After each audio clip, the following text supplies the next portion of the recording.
December 16th, 1944. Hürtgen Forest, Germany. The cold bites through Klaus Hoffmann's field tunic as he lies in the frozen crater, his shattered leg twisted beneath him at an angle that makes his vision swim. 19 years old. 3 months of training. 2 weeks at the front. Through the drifting smoke and snow, he watches the silhouette approaching. An American soldier, rifle raised, moving with the careful steps of a man clearing the dead. Klaus's fingers are too numb to grip his Mauser anymore. Not that it matters. Every morning for 14 days, his Hauptmann delivered the same briefing, the same iron-hard truth. The Americans show no mercy. They torture prisoners. They execute the wounded. Every German soldier they capture suffers worse than death. Klaus closes his eyes and waits for the bullet he's been promised. Instead, he hears the metallic click of a canteen unscrewing. Rough hands probe his wounds, checking, not striking. A voice cuts through the artillery rumble, almost bored in its calmness.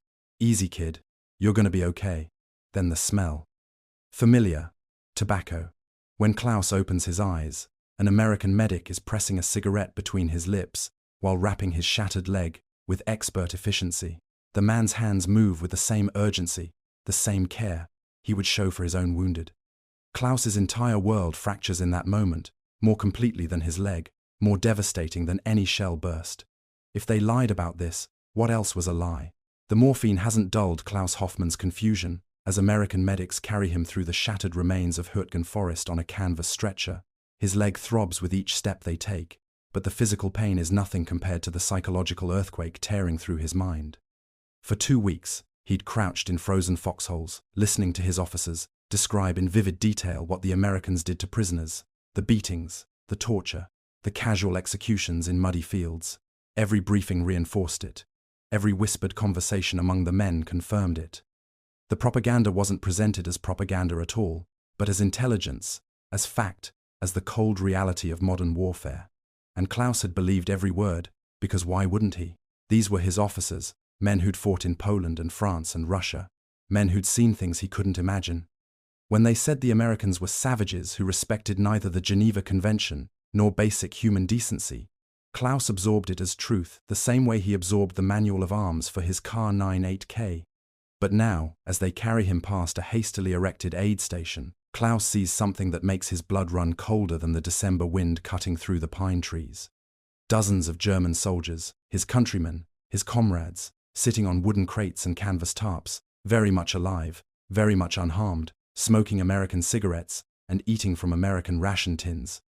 Their wounds are dressed with clean white bandages. Their faces show exhaustion and relief, not terror. Some are even laughing, actually laughing, at some joke shared with their American captors. An older Gefreiter with a bandaged head notices Klaus staring and raises his tin cup in a weary salute, a gesture so casual, so utterly at odds with everything Klaus has been taught, that he feels his stomach turn. The lie. It was all a lie. Every suicide charge, every desperate last stand, every boy who fought until his ammunition ran dry and then fixed bayonets for a final rush, all of it built on a fabrication so complete, so systematic, that Klaus can barely process the scale of the deception. He thinks of Johann, his best friend, just 17 years old, who'd taken shrapnel to his abdomen 3 days ago. An American medic had reached their position during a brief ceasefire, offered morphine, offered help. Johann had screamed at him, certain the injection would be poison, that the mercy was a trick. He died 6 hours later in agony, cursing the Americans with his last breath, never knowing that the man he'd refused had genuinely tried to save his life. How many others? How many friends? How many brothers? How many fathers had died believing the same lie? The mathematics of it staggers Klaus even through his morphine haze. The Hürtgen Forest campaign had been grinding on for 3 months by the time he arrived. American and German forces destroying each other in dense woodland combat that turned every tree into cover and every clearing into a killing ground. The Americans called it the Death Factory. The Germans had a simpler name, the Meat Grinder. But here's what Klaus is only now beginning to understand. The Meat Grinder didn't have to claim nearly as many German lives as it did. Surrender had always been an option. Survival had always been possible. But the propaganda made sure that most German soldiers never realized it until it was too late, if they realized it at all. The American medic who saved Klaus, a Chinese-American kid from San Francisco named Robert Chen, though Klaus won't learn his name until later, moves through the aid station with practiced efficiency, checking German and American wounded with the same level of care.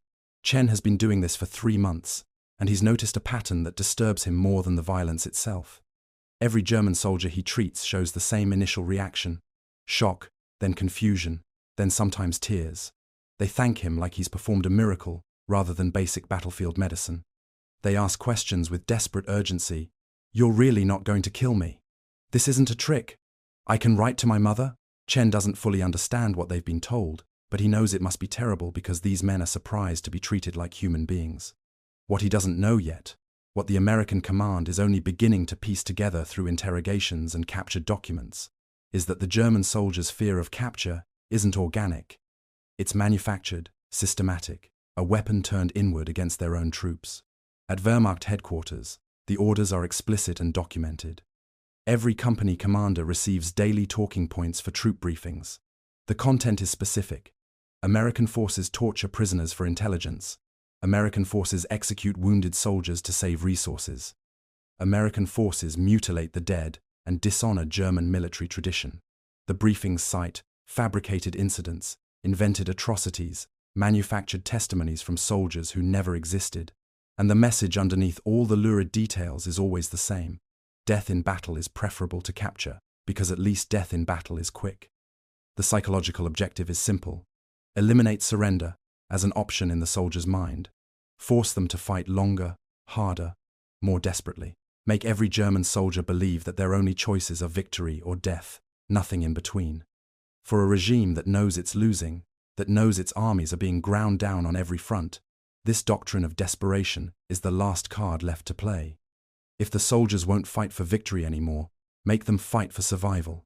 If they won't fight for survival, make them fight out of sheer terror of the alternative. And for a while, it works. German units do fight harder. They do hold positions longer. They do launch desperate counterattacks when any rational military calculation says to withdraw. But there's a cost the propaganda architects never quite accounted for.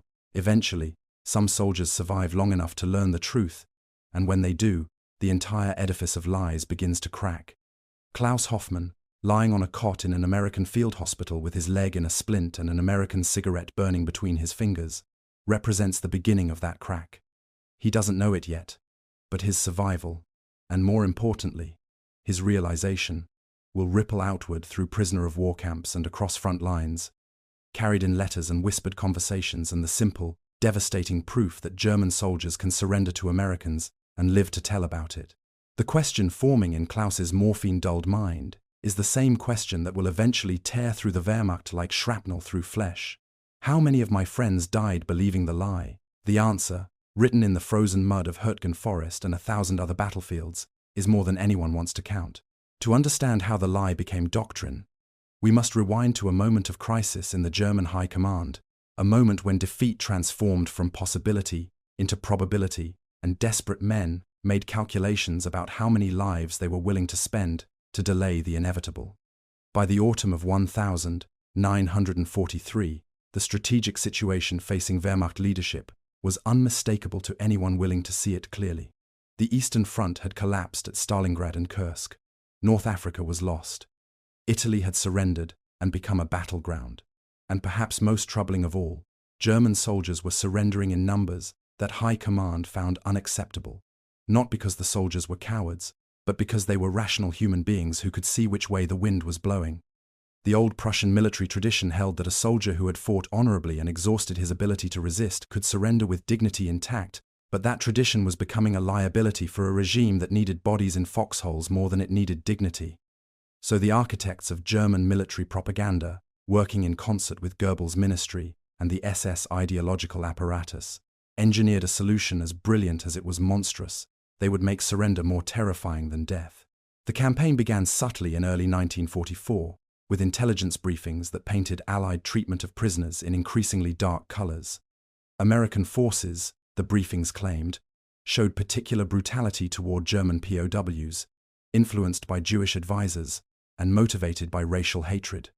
The briefings cited specific incidents, named specific units, provided what appeared to be eyewitness testimony from soldiers who'd escaped Allied captivity.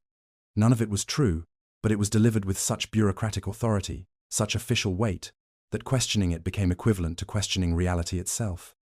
And the beauty of the lie, from a propaganda perspective, was that it was unfalsifiable.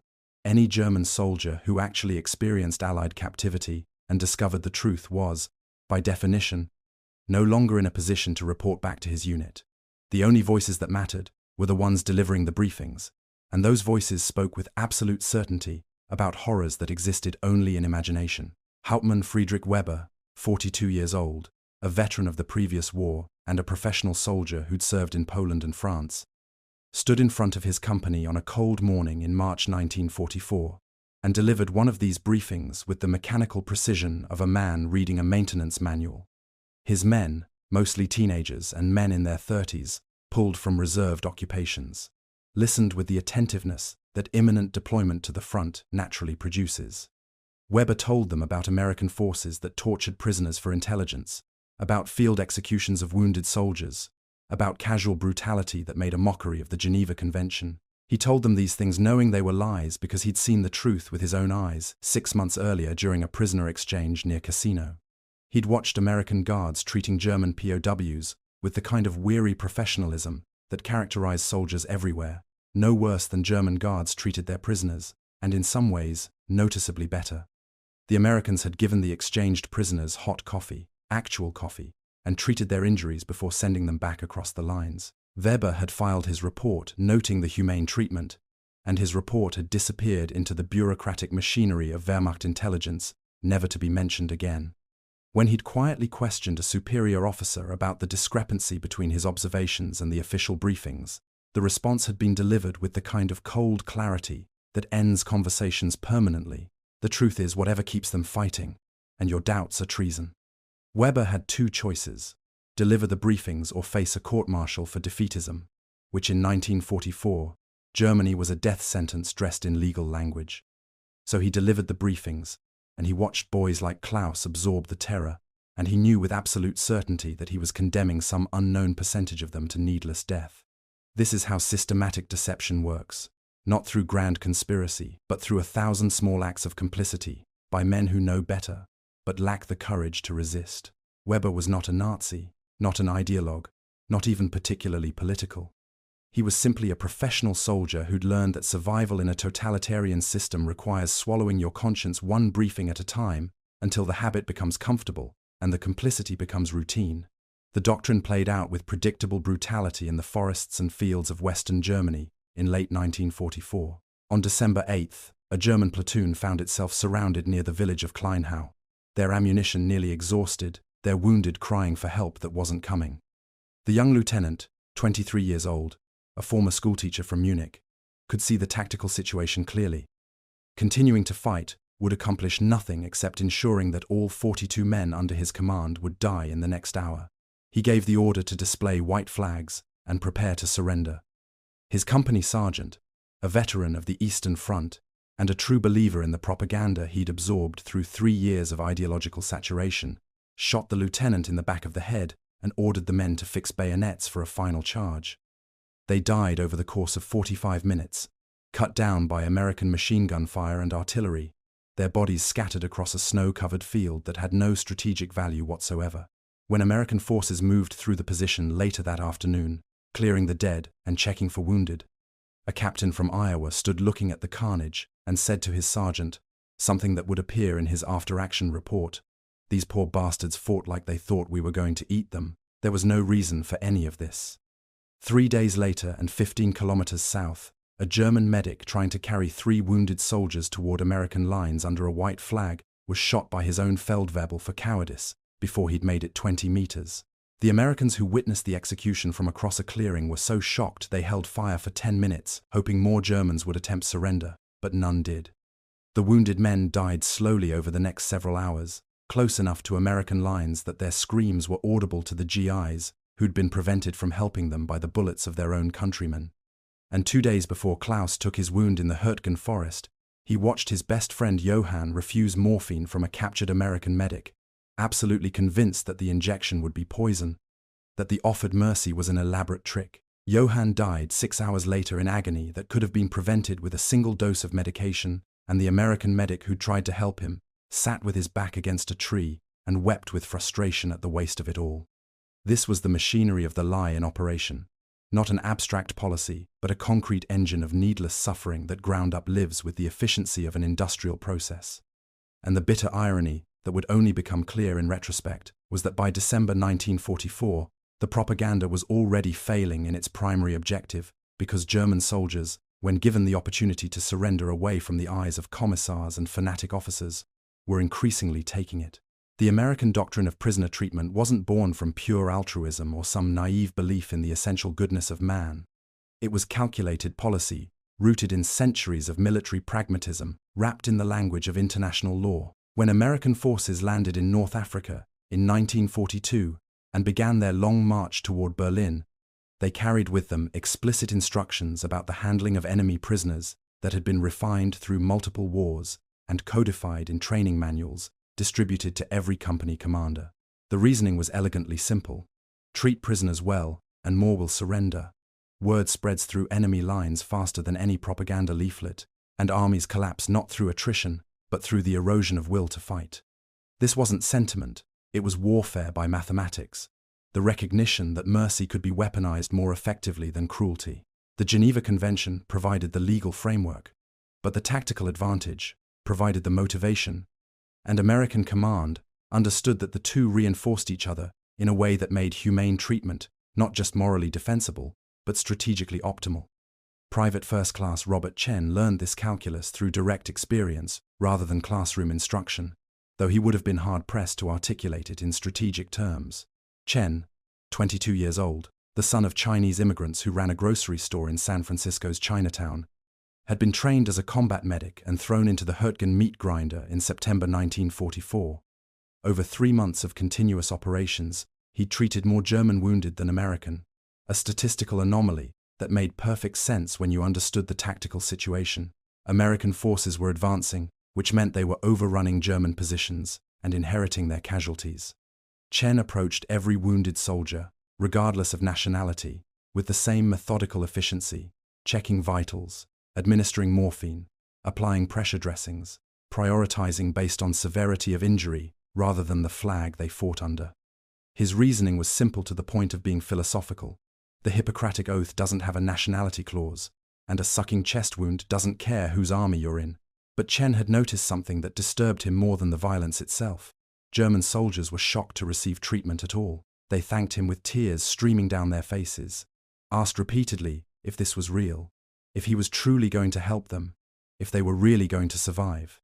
The gratitude was so disproportionate to the act that Chen began to understand these men had been told something terrible about what would happen if they were captured, something so convincing that basic medical care felt like a miracle rather than standard procedure. Captain James Thornton, 29 years old, a company commander from Pennsylvania who'd worked as an insurance actuary before the war, had a more calculating appreciation for the tactical value of visible mercy. Thornton had noticed a pattern in the 3 months since his unit entered Germany. Sectors where American forces conspicuously treated German prisoners well, where captured soldiers were given cigarettes and hot food within sight of German positions, saw significantly higher surrender rates in subsequent engagements. The correlation was too consistent to be coincidence, and Thornton was a man who'd built a career on statistical analysis before he'd ever put on a uniform. So he began ordering his men to make prisoner treatment visible and theatrical. Medics treating German wounded in the open, prisoners being given coffee and rations where enemy observers could see it through binoculars, even allowing German POWs to wave at their former comrades across no man's land. It sounds absurd, like something from a propaganda film, but the after-action reports don't lie. Thornton's company saw German surrender rates increase by 40% compared to adjacent units, and his casualty rates dropped proportionally. When questioned by battalion command about his unorthodox tactics, Thornton's response was pure actuarial logic. Every German who surrenders to us is one less shooting at us, and everyone we treat well encourages 10 more to quit, which means the cheapest way to win this war is to make surrender attractive and survival guaranteed. It's just mathematics dressed up as mercy. This was the American innovation, not that they were necessarily more humane than other armies, though the Geneva Convention compliance was genuine, but that they systematically recognized humane treatment as force multiplication and institutionalized it as doctrine rather than leaving it to individual conscience. The doctrine faced its ultimate test on December 17, 1944, when news of the Malmedy massacre rippled through American lines like an electric shock. Waffen-SS troops under Kampfgruppe Paper had executed 84 American POWs in a snow-covered field, machine-gunning unarmed men who'd already surrendered. A war crime so blatant that it seemed designed to provoke retaliation. American soldiers who heard about Malmedy wanted blood. The rage was palpable, the desire for revenge completely understandable. Officers reported that men were talking openly about no longer taking prisoners, about making the SS pay in kind for what they'd done to American boys who'd thrown down their weapons in good faith. This was the moment when the American doctrine could have collapsed, when the policy of humane treatment could have been abandoned in favor of reciprocal brutality, and no one would have blamed them for it. But American command made a decision that seems almost incomprehensible in its restraint. They doubled down on proper treatment of prisoners, issued explicit orders that the Geneva Convention would be maintained regardless of enemy actions, emphasized that discipline and lawful conduct were non-negotiable even in the face of German war crimes. The reasoning, delivered in terse command directives, was brutally pragmatic. Descending to their level accomplishes nothing except making this war longer and bloodier. But maintaining our standards while exposing their barbarism accelerates their collapse by proving to every German soldier that surrender to us means survival while fighting for them, means dying for a regime that murders prisoners. It was mercy as strategic weapon, humanity weaponized not through cynicism, but through recognition that moral warfare is more effective than reciprocal atrocity. And the intelligence reports from late December support the calculation German surrender rates actually increased after Malmedy, not in spite of American restraint, but because of it, as word spread through German lines that Americans maintained discipline even when provoked, which meant surrender was genuinely safe rather than conditionally safe, depending on battlefield emotions. The SS had tried to provoke Americans into abandoning Geneva Convention protections, thereby validating German propaganda about Allied brutality. But instead, they'd proven that propaganda false through the most devastating possible contrast. German forces murdering prisoners, while American forces maintained lawful conduct despite provocation. Klaus Hoffmann, healing in an American field hospital and watching German POWs receive the same medical care as American wounded, was living proof of that doctrine in action, and his survival would become the most effective propaganda weapon America deployed in the final months of the war. By late January 1945, the Battle of the Bulge had failed, and German forces were retreating back into the fatherland itself, crossing the same rivers and roads they'd surged across just 6 weeks earlier with such desperate hope. The propaganda machine, sensing the existential crisis, intensified to the point of hysteria, because the architects of the lie understood a terrifying truth. If the army learned that surrender meant survival rather than torture, the entire front would disintegrate in a matter of days. German command now faced an enemy more dangerous than American artillery or Allied air superiority. They faced the truth, spreading like a contagion through their own ranks, carried by whispers and letters, and the simple fact that hundreds of thousands of German soldiers had surrendered and lived to tell about it. The lie had to be maintained at all costs because the lie was the only thing preventing complete collapse, which meant that German soldiers now faced two enemies, the Americans in front of them and their own leadership behind them, ready to execute anyone who chose survival over ideology. Hauptmann Friedrich Weber, the officer who delivered the briefings knowing they were false, found himself commanding what remained of his company in the defense of Monschau, a small village near the Belgian border that had exactly zero strategic value but happened to sit in the path of American advance. His men were a cross-section of German defeat, boys too young to shave properly, old men who'd fought in the previous war, wounded soldiers returned to duty before their injuries had fully healed, all of them exhausted, hungry, and increasingly aware that they were dying for a cause that had already lost. Weber could see it in their eyes during morning formation, that peculiar hollow look of men who've stopped believing in victory but haven't yet found the courage to act on that disbelief. Half his company wanted to surrender, whispered about it in their foxholes, passed around American safe conduct leaflets they'd hidden from the SS commissar attached to the unit.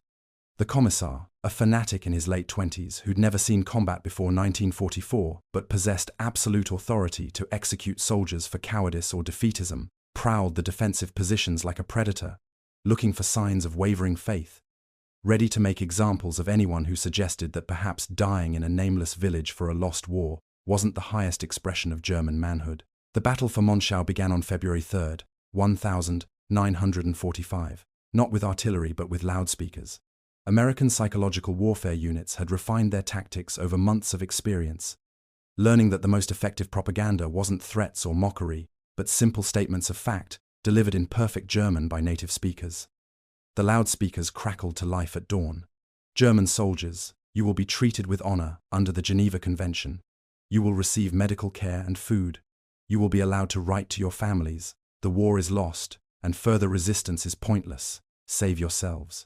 The words carried across the frozen fields with crystalline clarity, and Weber watched his men's faces as they listened, saw the desperate hope warring with ingrained fear, the terrible calculation each man was making about whether survival was worth the risk of believing. Then the first soldier stood up, hands raised, rifle left in the foxhole, and began walking toward American lines.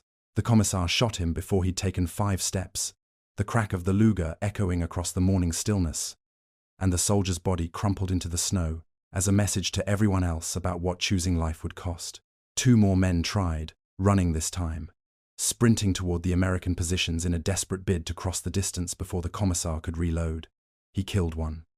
The other made it, disappearing into American lines, his survival a promise that maybe, just maybe, the loudspeakers were telling the truth. Weber stood at his command post watching this moral disintegration with the numb recognition that he'd helped create this nightmare, that every briefing he delivered had contributed to this moment when German soldiers had to be murdered by their own side to prevent them from choosing survival. The Americans, observing this theater of German self-destruction through binoculars, held their fire, recognizing that the enemy was doing their work for them. The actual fighting, when it began, lasted 4 hours but felt like watching a structure collapse in slow motion. Weber's company didn't break cleanly. It fragmented along fault lines of belief and desperation, with different men making different calculations about what death meant and whether dying for a lie was somehow more honorable than living with the knowledge that you'd been deceived. 35 soldiers surrendered in the first hour, rushing toward American lines in small groups, some shot by the commissar before they could escape, others making it across and immediately being given cigarettes and coffee, and the shocking realization that the loudspeakers hadn't lied. 18 men fought to the death, true believers who'd internalized the propaganda so completely that they couldn't conceive of surrender as anything but racial betrayal, who fired until their ammunition was exhausted and then charged with bayonets in final gestures of ideological purity that accomplished nothing except adding their names to the butcher's bill. The rest, including Weber, simply stopped, weapons put down, not surrendering but not fighting, just sitting in their positions waiting for whatever came next, because they'd run out of reasons to continue. The commissar, seeing his authority evaporate and his threats ignored, attempted to restore order through one final execution, selecting Weber for the crime of failing to maintain discipline. He raised his Luger, began the ceremonial denunciation required before executing an officer, and got halfway through the second sentence before a 16-year-old Volkssturm boy, armed with a Panzerfaust, turned the weapon on the commissar instead and fired at point-blank range. The boy, whose older brother had surrendered at Hürtgen and written home about his survival, spoke the epitaph for the entire propaganda system in a voice that cracked with adolescent rage. "My brother was at Hürtgen. He surrendered. He's alive in a prison camp in France. And you people lied to us about everything." When Captain Thornton's company entered Monschau 90 minutes later, expecting house-to-house fighting, they instead found an army that had defeated itself, German soldiers sitting in the snow amid their discarded weapons, some weeping, some silent, all of them finished, not with this battle but with the entire war. One soldier approached Thornton with an American safe conduct leaflet that he'd kept hidden for 3 weeks, creased and worn from constant folding and unfolding, and said in excellent English that they'd been trying to surrender for 6 days but the commissar shot everyone who attempted it. And now could they please just be taken prisoner because all any of them wanted was to stop fighting and go home and forget they'd ever believed the lies their own leaders had fed them. The final collapse of the Wehrmacht in the West didn't come from a single decisive battle or a brilliant strategic maneuver. It came from the slow-motion disintegration of belief, a psychological avalanche that began with individual soldiers like Klaus Hoffmann learning the truth and accelerated until entire divisions simply ceased to exist as fighting forces. By April 1945, The propaganda machine was still broadcasting its lies with increasing desperation, still promising that secret weapons would turn the tide, still insisting that capture meant torture and death, but the voices speaking truth had become too numerous to silence. Klaus Hoffmann and Friedrich Weber, both now prisoners in the same camp near Reims, France, had been recruited by American psychological warfare officers for an operation that seemed almost too cynical to work, using German POWs to speak directly to German soldiers still fighting, turning survivors into witnesses who could testify that everything their officers had told them was a fabrication. The Americans understood something profound about propaganda. The most effective counter isn't a better lie, but a credible truth, and nothing was more credible than a German soldier speaking in his own voice about his own survival. Klaus stood in front of a microphone in a makeshift recording studio, his legs still wrapped in bandages, his uniform bearing the same insignia as the men he was addressing, and spoke words that would be broadcast from loudspeakers across multiple sectors of the collapsing front. I am Gefreiter Klaus Hoffmann, 19th Volksgrenadier Division, wounded December 16th near Hürtgen Forest. I was told Americans execute prisoners. Instead, they gave me medical care, hot food, and allowed me to write to my mother. I am alive because I surrendered. The war is lost. You can survive this. His voice, crackling across no man's land in dozens of locations, carried the weight of lived experience rather than ideology, and the effect was measurable in surrender statistics that American intelligence officers tracked with almost academic fascination. The impact accelerated through the final weeks of the war with mathematical precision. Between April 15th and April 25th, over 750,000 German soldiers surrendered to Western Allied forces, not in massive encirclements or after prolonged sieges, but simply by walking away from positions they no longer saw any reason to defend. Entire divisions dissolved without firing a shot. Officers found themselves commanding ghost units that existed on paper, but had melted away in reality, and the famous German military discipline that had sustained 4 years of war evaporated in the face of a simple realization. The people who'd been lying to them about Allied treatment had been lying about everything else too. The Wehrmacht was drowning in truth, and no amount of threats or executions or ideological exhortation could keep men fighting once they understood that survival was possible and that their own leadership had deliberately convinced them otherwise. American units advancing through Germany in late April reported the surreal experience of entering towns expecting resistance and instead finding German soldiers waiting to surrender, some having already stacked their weapons and organized themselves into orderly groups to make the processing easier. The war in the West was ending not with the bang of final desperate resistance, but with the whimper of mass capitulation by men who'd simply run out of reasons to die. On May 7th, 1945, Germany surrendered unconditionally, and 3 days later, Klaus stood in a POW camp near Reims, among 30,000 German soldiers, listening to a loudspeaker announce that the war was over, and they would eventually go home. The sound that rose from that crowd wasn't cheering or celebration, it was weeping, a collective release of grief and relief and rage at the waste of it all. These were men who'd survived, but they were also men who'd lost friends and brothers and fathers to a war that had been lost for years before it officially ended.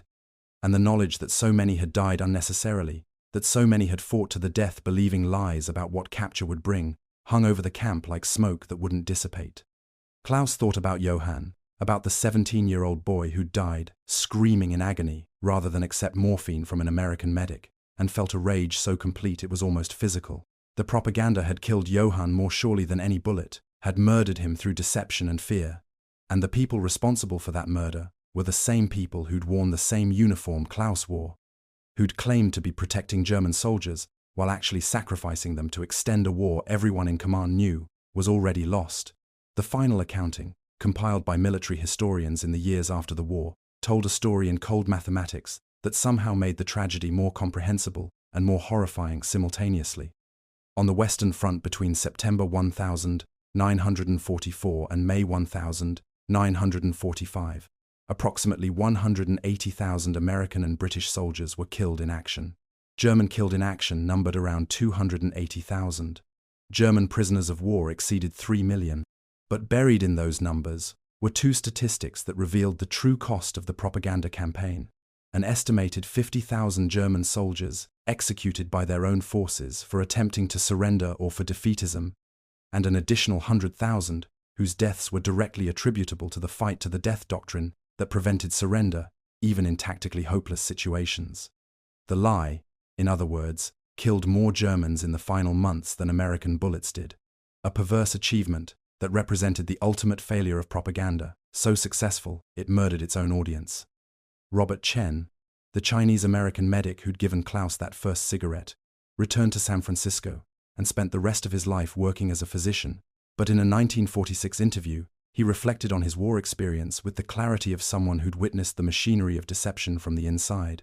"I saved hundreds of them," he said. "Everyone I saved weakened their will to fight because survival was proof their propaganda was lies. It wasn't just kindness, though it was kind.